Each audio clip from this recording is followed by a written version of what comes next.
BJP के दिग्गज नेता और ग्वालियर राजघराने की पूर्व महारानी विजय राजे सिंधिया की जन्म शताब्दी पर पार्टी महिलाओं के लिए मैराथन आयोजित करने जा रही है। लेकिन दावा है कि इसके जरिए मध्य प्रदेश और राजस्थान में बीजेपी सिंधिया परिवार की विरासत पर कांग्रेस के मुकाबले अपना हक मजबूती से साबित करने में जुटी, जिसके लिए उसने इस मैराथन को महिला सशक्तिकरण दौड़ का नाम दिया है। 12 अक्टूबर को ग्वालियर से शुरू होने वाली ये दौड़ 5 दिन के बाद दिल्ली में खत्म होगी, जो चुनावी राज्य मध्य प्रदेश और राजस्थान के अलावा उत्तर प्रदेश और हरियाणा होते हुए दिल्ली पहुंचेगी। बीजेपी महिला मोर्चा की तरफ से आयोजित इस मैराथन में अलग अलग पेशे से ताल्लुक रखने वाली 100 महिलाएं हिस्सा लेंगी। ग्वालियर से महिला सशक्तिकरण दौड़ को मध्य प्रदेश के सीएम शिवराज सिंह चौहान हरी झंडी दिखाकर रवाना करेंगे। 16 अक्टूबर को दिल्ली के तालकटोरा स्टेडियम में इस कार्यक्रम के समापन समारोह में बीजेपी अध्यक्ष अमित शाह भी मौजूद रहेंगे। जो अनेक निर्णय है, योजना है, उनको लोगों तक पहुंचाने के लिए, जागरूकता पैदा करने के लिए ये हमारी भावी युवकाओं के साथ 400 किलोमीटर की दूरी हम तय कर रहे हैं।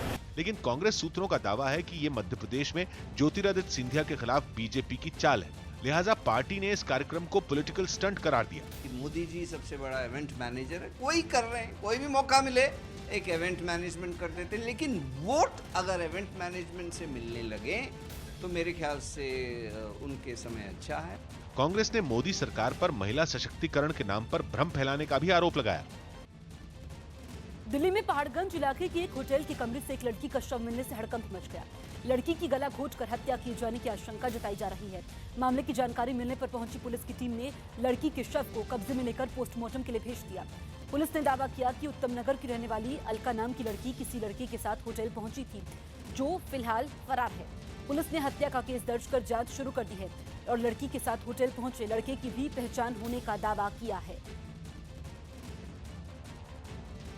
जम्मू कश्मीर के हंदवाड़ा में हुई मुठभेड़ में सुरक्षा बल के जवानों ने 2 आतंकियों को मार गिराया। मारे गए आतंकियों में एक आतंकी मन्नान वानी है, जो अलीगढ़ मुस्लिम यूनिवर्सिटी का छात्र रहते हुए पिछले साल हिजबुल मुजाहिदीन में शामिल हो गया था, जिसके हंदवाड़ा में हुए एनकाउंटर में मारे जाने का दावा है। जम्मू कश्मीर पुलिस से मिली जानकारी के मुताबिक जवानों पर फायरिंग करने के बाद 3 आतंकी एक मकान में छिप गए थे, जिसके बाद उन्हें ढूंढ निकालने के लिए पूरे इलाके को चारों तरफ से घेर लिया गया। यही नहीं, आतंकी जंगल वाले रास्ते से भागने से कामयाब न हो, इसके लिए वहां भी जवानों की तैनाती कर दी गई। इस एनकाउंटर में 2 आतंकियों को मार गिराया गया। मारे गए आतंकियों में एक का नाम मन्नान वानी बताया गया। दावा किया गया कि ये वही मन्नान वानी है जो अलीगढ़ मुस्लिम यूनिवर्सिटी से पीएचडी कर रहा था और पिछले साल अचानक लापता हो गया था। इसके बाद हथियार लिए उसकी एक तस्वीर भी सामने आई थी और उसके हिजबुल मुजाहिदीन में शामिल होने की जानकारी मिली थी। हंदवाड़ा में एक ऑपरेशन चल रहा है, जब ऑपरेशन खत्म होगा उसके बाद ही हम कंफर्म कर पाएंगे कि टेररिस्ट की आइडेंटिटी क्या है। दावा किया गया कि 2 आतंकियों के मारे जाने के बाद फायरिंग रुक गई थी, लेकिन बाद में वहां एक और आतंकी के छिपे होने की जानकारी सामने आई,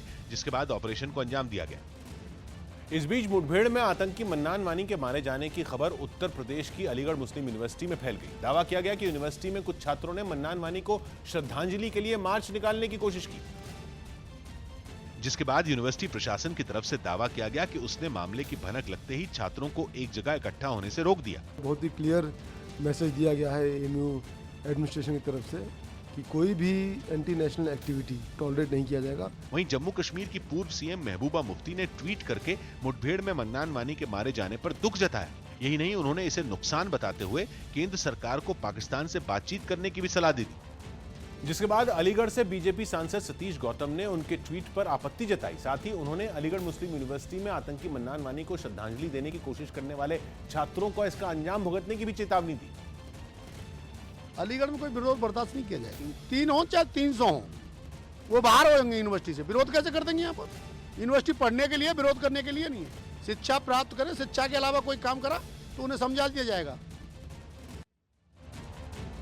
वहीं जम्मू कश्मीर बीजेपी के अध्यक्ष रविंद्र रैना ने आतंकी मन्नान वानी के मारे जाने पर दुख जाहिर करने वालों पर बगैर नाम लिए हमला बोला और आतंकियों की मौत पर दुख जताने को देश के साथ गद्दारी करार दिया। कुछ लोग ऐसे हैं जो खाते हिंदुस्तान का हैं और जिनका दिल कहीं और धड़कता है। ऐसे लोगों की गद्दारी जम्मू कश्मीर की जनता जानती है। अच्छा होता उन लोगों के लिए ट्वीट किया जाता जिन लोगों की जाने गई हैं।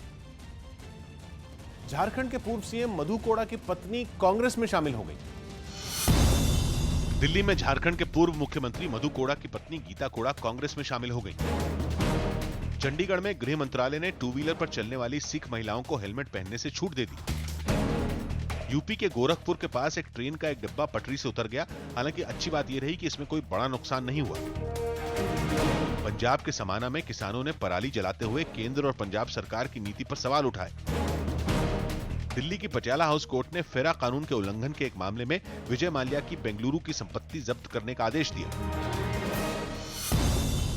दिल्ली में प्रदूषण के मामले में एनजीटी ने एक्शन प्लान न देने को लेकर राज्य सरकार को फटकार लगाते हुए पर्यावरण विभाग के डिप्टी सेक्रेटरी को तलब किया। लखनऊ में समाजवादी पार्टी के दफ्तर में समाज सेवी जयप्रकाश नारायण की जयंती पर आयोजित एक कार्यक्रम में पूर्व केंद्रीय मंत्री यशवंत सिन्हा और शत्रुघ्न सिन्हा समेत कई नेता शामिल हुए। कर्नाटक में बीएसपी के कोटे से एकमात्र विधायक और मंत्री एन महेश ने मंत्री पद से इस्तीफा दे दिया। खबर है कि इजरायल के पीएम बेंजामिन नेतन्याहू समय से पहले चुनाव का ऐलान कर सकते हैं। वेस्टइंडीज के खिलाफ होने वाली वनडे सीरीज के पहले 2 मैचों के लिए चयनकर्ताओं ने आराम दिए जाने की खबरों के बीच विराट कोहली और महेंद्र सिंह धोनी को टीम में शामिल कर लिया, जबकि ऋषभ पंत को भी 14 सदस्यों की टीम में मौका दिया गया। चंडीगढ़ में पंजाब के सीएम अमरिंदर सिंह ने एशियन गेम्स और कॉमनवेल्थ गेम्स में शानदार प्रदर्शन करने वाले खिलाड़ियों को सम्मानित किया। पुर्तगाल के फुटबॉल खिलाड़ी क्रिस्टियानो रोनाल्डो ने अमेरिकी महिला की ओर से लगाए गए रेप के आरोपों को गलत बताते हुए दावा किया कि सब कुछ आपसी सहमति से हुआ था। स्पेन के टेनिस खिलाड़ी राफेल नडाल ने मेयोर्का टापू पर आई बाढ़ के बाद वहां पहुंचकर सफाई की और ट्वीट करते हुए लोगों से मदद की अपील भी की। हरियाणा की हिसार सेंट्रल जेल के बाहर सुरक्षा के पुख्ता इंतजाम किए गए। इंतजाम हत्या के 2 मामलों में आरोपी सतलोक आश्रम के संचालक रामपाल को लेकर जेल के अंदर होने वाली सुनवाई को देखते हुए किए गए और सुनवाई के दौरान कोर्ट ने रामपाल को दोषी ठहराया।